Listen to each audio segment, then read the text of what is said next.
स्वामी, सावित्री तुमचा आशीर्वाद घेण्यासाठी आली होती, पण तिच्या पायाला ठेच लागली म्हणून ती बाहेर थांबलीये. आमच्यापर्यंत पोहोचणं एवढं सोपं नाही. पावला पावला परीक्षा असते, धडे असतात.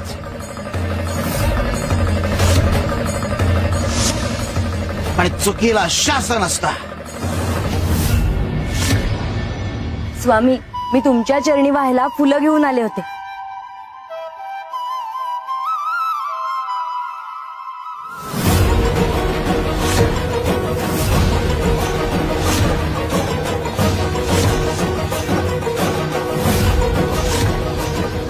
स्वामी, अहो मी फुलं आणली होती, त्याचा हा असा पालापाचोळा कसा झाला?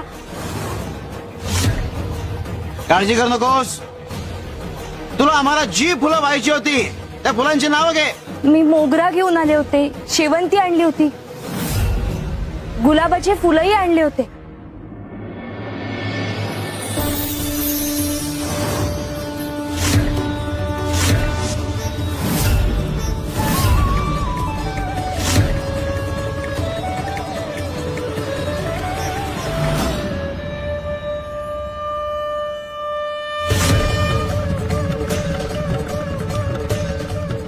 श्री स्वामी समर्थ.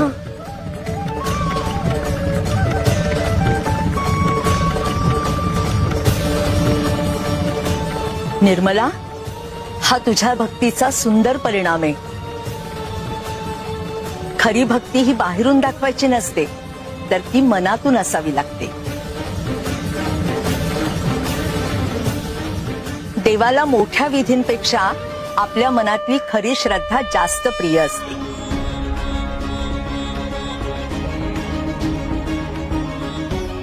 निर्मला, खरी श्रद्धा असेल ना तर कोरड्या पानांना सुद्धा सुगंध येतो आणि निर्जीव वस्तूंमध्ये प्राण फुंकला जातो. देव शब्द नाही, तो मन पाहतो. भाव असला की देव तिथेच असतो, मग तो फुलात असो किंवा पानात. खरं आहे ना स्वामी? भले शाबास माई.